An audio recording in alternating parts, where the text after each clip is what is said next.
And hey, look, USC's defense is going through some things. Fans are frustrated, but I promise you this. I promise you that frustration is nowhere near the amount of frustration and sadness and pain and agony and defeat that Dodgers Nation is facing right now after getting eliminated and swept by the Arizona Diamondbacks. And before we bring in our Dodgers beat writer here at the Sporting Tribune, I just need to do one thing, which is laugh my ass off. You guys did it again. That Mickey Mouse trophy you guys won doesn't count. Now I feel much better. I'm going to get off the therapy couch. Grant, you get in the therapy couch. Joining us, Grant Mona, our Dodgers beat writer here at the Sporting Tribune. Grant, how are you doing, friend? Mentally, physically, spiritually, not very well. It's funny, Adrian. You mentioned that Mickey Mouse title. Somebody on X, Twitter, whatever you want to call it, they had the Dodgers World Series ring, and they had a diamond tester to it, and that diamond tester was just going off because it was fraudulent. And you know what? I completely agree with that now. I didn't believe it before. I was like, oh yeah, we got a title, 2020. Hey, we got a title, first one. Now it's looking a little bit more. It's looking even more fraudulent than I know you hate this. We hate to bring this up. The Lakers bubble title, but man, Dodger Nation all across social media. I'm seeing people just the memes, the frustration, the anger. The radio in LA, local radio is just going crazy about this. But the thing is, Adrian, I don't know where do you go after this. Do you fire the manager? Do you replace Wait. players? Hold on. What do you do? Time out. Before we get into all of that, All right, because all it's right. not just LA tuning in right now, and baseball is kind of a regional sport, and there's been chaos going on in the playoffs with all these 100-win teams struggling, and there's complaints, and we'll get to that here in a second. I just want to know what the hell happened when it comes to this series against Arizona and how this happened. It was the offense, Adrian. The offense didn't show up. Well, actually, I can point to a plethora of different things. Number one is the offense, because if you don't hit the baseball and you don't score runs, which is the main objective of baseball, you don't win games. And the starting pitching can give up as many runs as they want. And with their 25.08 ERA that the starting pitching had, which, if anyone knows baseball, that's not very good. With that ERA, you still won't win games, but if you can't score runs, you still won't win games either. So if you have a guy like Mookie Betts making 300 and whatever $1 million that he is, and you have Freddie Freeman making 162 million over 6 years, and they only go 1 for 21 combined in the entire series, it's not a recipe for success. It's not going to win. So yeah, Kershaw gave up 6 runs, Bobby Miller gave up 3, and Lance Lynn gave up 4. But giving up 3 runs and 4 runs, you would expect a team to score 4 or 5 when they win 100 games in the regular season, right, Adrian? Doesn't that make sense to you? An 100-win season for the fourth consecutive full year. I know we're going to take out that 2020 year, as you love to do. 4 consecutive 100-win seasons and 2 back-to-back duds in the first round. This one would. I'll say this right now, Adrian. This one was worse than last year. You get swept by an 84-win team that you're out. The Dodgers have way more talent on paper. This Diamondbacks team played with passion, energy, fire, the want.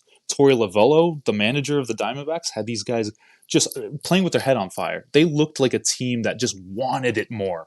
And that's, I think, what Dodger fans share with me is that that's the sentiment, is that the Dodger players don't have that want, that passion, that fire that other teams have. That's what happened to them last year, and that's what happened to them this year again. Hey, pal, you feel better? No, no, but I had to get it out. I had to get it out, man. Goodness gracious, that was a lot. And you know what? We'll go overtime here because it matches the moment, right? Okay, so after all of that, you kind of mentioned earlier before I cut you off that there's a lot of confusion. And look, man, the wound's open. The stitches haven't even been applied. They're not on the body. It's still bleeding. Okay, I get that, but this is why you're here, and this is why you cover the team. So I'm just gonna ask you right now. You're the GM, and as we head into the winters, we head into this off season. What is the plan? How would you attack this? And Number also, one, one thing. Sorry, Clayton Kershaw, compiler. Please continue. number one, I would change the manager. And I know there's a lot of pushback on that. I would get rid of Dave Roberts, number one. You don't win 10 division titles in 11 years and only win one COVID shortened season title. You can't get away with it. If we switch the positions of him and, say, a Laker head coach, he would be gone after 3 years. This is a decade straight of him blowing it in the playoffs. That's number one. Number two, go after every starting pitching arm that you could possibly pay money for. Load up the Brinks truck, open up the back, and say, here's every piece of money that we have. Blake Snell, here's every piece of money that we have for an arm on the market. Go get a good starting pitcher, a veteran arm. That's what I would do. Number two.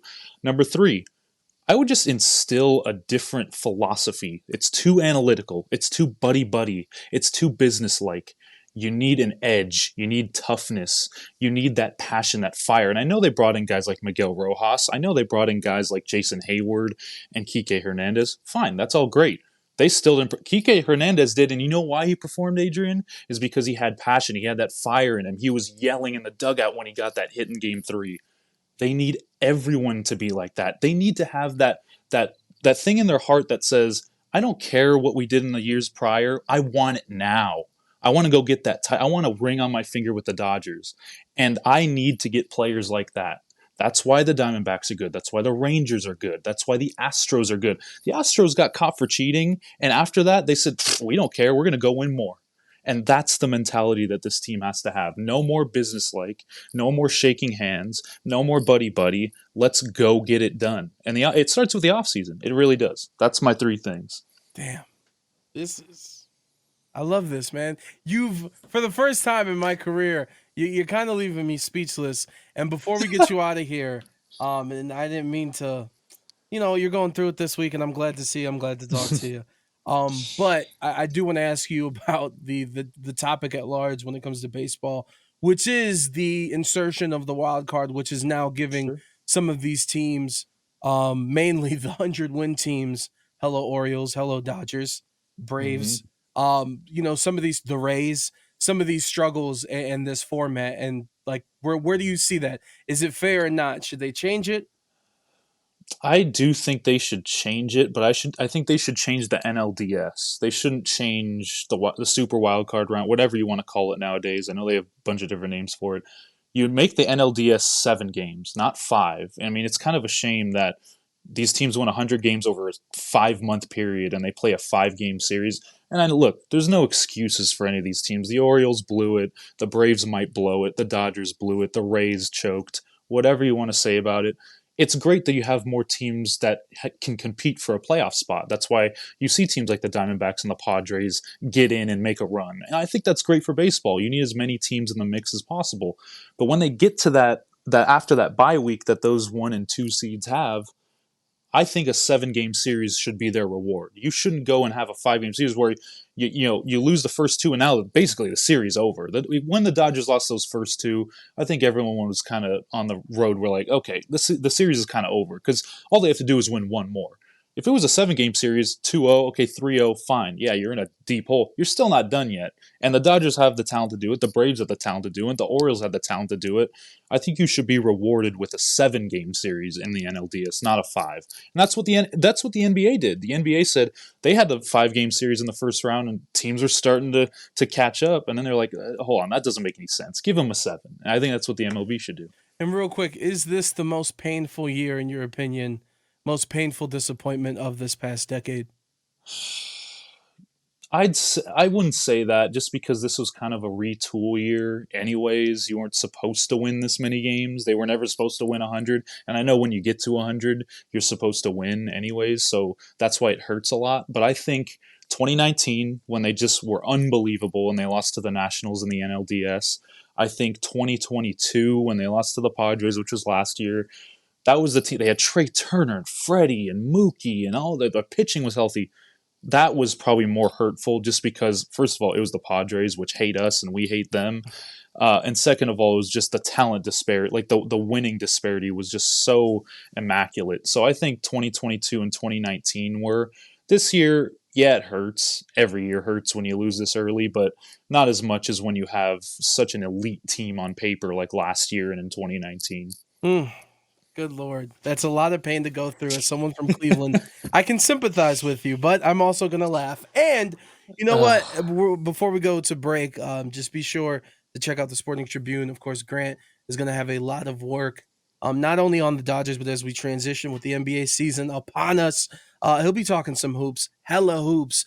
And coming up next here on the Sporting Tribune today, Mo Moton, NFL writer from Bleacher Report, focuses on the Raiders, and that's exactly what we'll do. Raiders, Patriots, and McDaniels Belichick reunion to Sporting Tribune today.